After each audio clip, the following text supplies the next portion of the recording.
കിലോളം ഇട്ടായിരുന്നു.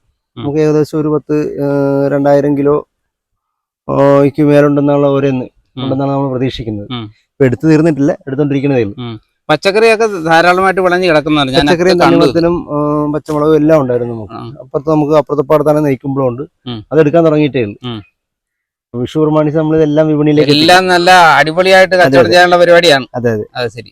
പിന്നെ നമ്മളുടെ ഒരു പ്രത്യേകത എന്ന് വെച്ചാൽ നമ്മൾ ഉണ്ടാക്കുന്ന ഉൽപ്പന്നം നമ്മൾ തന്നെ വിൽക്കുന്നു. നമ്മുടെ ഔട്ട്ലെറ്റിലാണ്.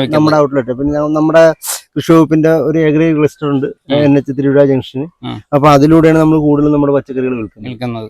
പിന്നെ അത്യാവശ്യം ഹോൾസെയിൽ ആയിട്ട് നമ്മൾ ആരെങ്കിലും വരികയാണെങ്കിൽ നമ്മൾ കൊടുക്കും. അപ്പൊ ഇവിടെ വന്നു കഴിഞ്ഞാൽ വിഷരഹിതമായ പച്ചക്കറികൾ സുലഭമായിട്ട് ആൾക്കാർക്ക് വില കുറച്ച് വാങ്ങിക്കാൻ പറ്റും. അതാണ് അതിന്റെ പ്രത്യേകത. അതെ അതെ. ഇപ്പം നമുക്ക് അഗ്രി ക്ലസ്റ്ററിന്റെ ഔട്ട്ലെറ്റ് ഉണ്ട്, അതിലൂടെയാണ് വിൽക്കുന്നത്. ഞാൻ പറഞ്ഞില്ല. അതുകൂടാതെ നമുക്ക് സ്വന്തമായിട്ടൊരു വിപണി കൂടെ ഉണ്ട്. അവിടെ വേറൊരു ഷോപ്പ് കൂടെ ഉണ്ട്. 2 ഷോപ്പാണ്.